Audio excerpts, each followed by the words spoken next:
بسم اللہ والصلاة والسلام علی رسول اللہ اما بعد السلام علیکم ورحمۃ اللہ وبرکاتہ۔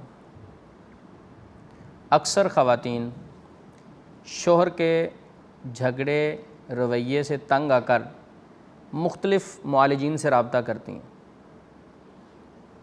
جس طرح بہت ساری خواتین رابطہ کرتی ہیں تو ایک خاتون ایسی ہے جس نے رابطہ کیا اپنے شوہر کے رویوں کو تبدیل کرنے کے لیے، جھگڑا ختم کرنے کے لیے، پریشانی کو ختم کرنے کے لیے، اور وہ مزید دلدل میں پھنس گئی۔ ایک سسٹر کہنے لگی میرے شوہر کو دورے پڑتے ہیں، ان کے ناک سے خون چلتا ہے اور رات کو سوئے ہوئے اکثر چیخیں مارنے لگتے ہیں، تو میں بڑی پریشان ہوں، ان کا علاج کروانا چاہتی ہوں۔ میں نے کہا وہ پیشنٹ کہاں ہے، مریض کہاں ہے؟ کہتے نہیں، ان کو ہم نہیں لے کے آئے، اس لیے نہیں لے کے آئے کہ ہم کچھ باتیں آپ کو بتانا چاہتے ہیں، اگر وہ آپ سنیں اور اس کا حل بتا سکیں پھر ہم پیشنٹ بھی آپ کے پاس لے آئیں گے۔ میں نے کہا وہ واقعہ سنائیں، کیا بات ہے؟ تو میں خود سن کر حیران ہوا کہ جادوگر کیسے کیسے انسانوں پر ظلم کر رہے ہیں۔ اب وہ بیچاری خاتون بھلے کے لیے گئی ہے، فائدے کے لیے گئی ہے، اس کا مزید نقصان ہو گیا۔ میں اپنے ناظرین کو یہ واقعہ اس لیے سنانا چاہتا ہوں کہ اگر آپ بھی کسی ایسے معالج سے علاج کروا رہے ہیں اور آپ سے اس طرح کے غلط الٹے سیدھے عمل اور حرکتیں کوئی عمل کروا رہا ہے، اس کو بالکل چھوڑ دیں، فائدہ ہونے کی بجائے نقصان ہو جائے گا۔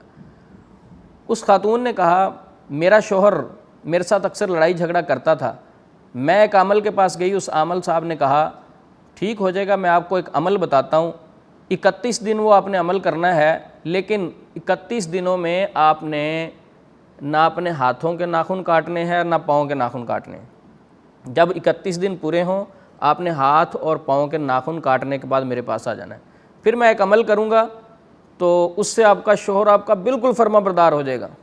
اکثر آپ بھی اشتہارات پڑھتے ہوں گے، سنتے ہوں گے، محبوب آپ کی قدموں میں اور فلاں فلاں فلاں، اس طرح کی عجیب و غریب اور بیہودہ جملے۔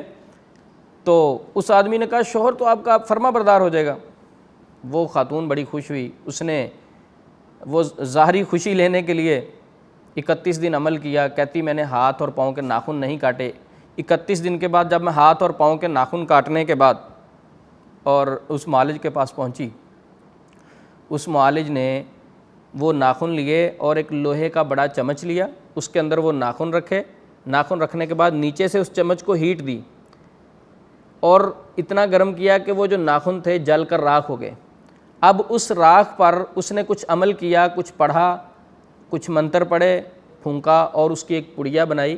پڑیا بنا کر کہا کہ یہ پڑی آپ نے گھر میں جا کر پیپسی یا کوک کی بوتل میں ڈال کے آپ نے دے دینی، بس جیسے آپ کے شوہر اس کو کھائیں گے بالکل آپ کے فرما بردار ہو جائیں گے۔ کہتی میں خوشی سے گھر میں آئی اور میں نے پیپسی کی بوتل کے اندر وہ راکھ ڈالی جو اس نے ناخنوں والی جلا کے دی تھی، تو میرے شوہر نے پی لی۔ 2 3 4 دن گزرے تو میرا شوہر کہتا ہے کہ میرے سر میں درد رہتی ہے اور اس کی جسم میں سستی آنا شروع ہوئی، اور تقریباً 1 ہفتہ گزرا ہوگا، اس کے بعد اس پر بے ہوشی طاری ہونا شروع ہوئی، دورے پڑنا شروع ہوئے، رات کو چیخیں مارنے لگا۔ تو کہتی میں تو پہلے والی مصیبت بھول گئی، نئی پریشانی میں پڑ گئی۔ اس بابے سے رابطہ کیا، وہ کہتا آپ نے کوئی عمل پھر غلط کیا ہوگا، جس طرح میں نے آپ کو 31 دن بتایا تھا نا یہ پڑھنا ہے شام کے وقت، وہ آپ نے پھر کچھ غلط پڑھا ہوگا، اور حالانکہ اپنی غلطی نہیں مان رہا کہ یہ تو جو غیر شرعی عمل کر رہا ہے۔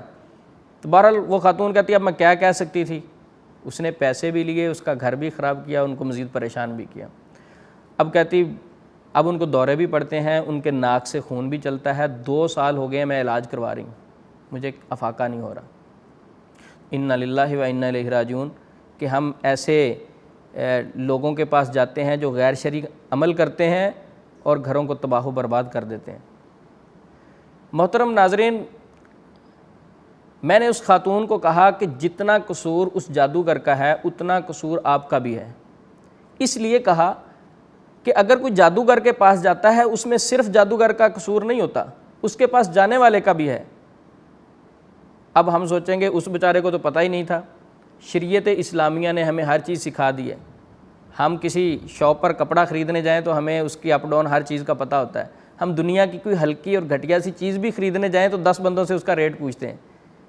تو اسی طرح شریعت اسلامیہ کے متعلق بھی ہمیں پڑھنا چاہیے کہ جادو جنات کے متعلق اسلام کیا کہتا ہے، اور جو نبی صلی اللہ علیہ وسلم نے علاج بتایا ہو، جو دعائیں بتائی ہوں، اس سے زیادہ کوئی چیز کیسے طاقتور ہو سکتی ہے۔ اب وہ خاتون کو میں نے کہا کہ اپنے شوہر کو لے آئیں، تو میں انشاءاللہ پڑھائی کروں گا، قرآن پاک سے رقیہ کروں گا، اللہ انشاءاللہ شفا دینے والا ہے۔ تو اس پر تقریباً 1-2 منتھ ہم نے رقیہ کیا اور الحمدللہ وہ بہتر ہوا۔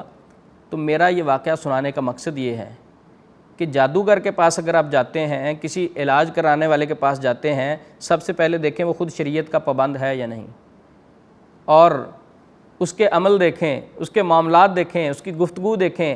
اگر وہ آپ سے مریض اور مریض کی والدہ کا نام پوچھے، اگر وہ آپ سے مریض کے کپڑے طلب کرے، اگر وہ آپ سے مریض کے پاؤں کی مٹی طلب کرے، اگر وہ آپ سے مریض کے بال مانگے، اگر وہ آپ سے مریض کی تصویر مانگے، اس طرح کی کوئی حرکت کرتا ہے، تو اس کے پاس علاج کروانے کی بجائے اپنا ایمان بھی بچائیں، اپنی صحت بھی بچائیں، اپنا سکون بھی بچائیں اور واپس چلے جائیں۔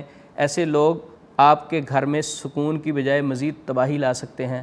اللہ سے دعا ہے اللہ ہمیں سب مسلمانوں کو ایسے شریر جادوگروں کے شر سے محفوظ رکھے۔ السلام علیکم ورحمۃ اللہ وبرکاتہ۔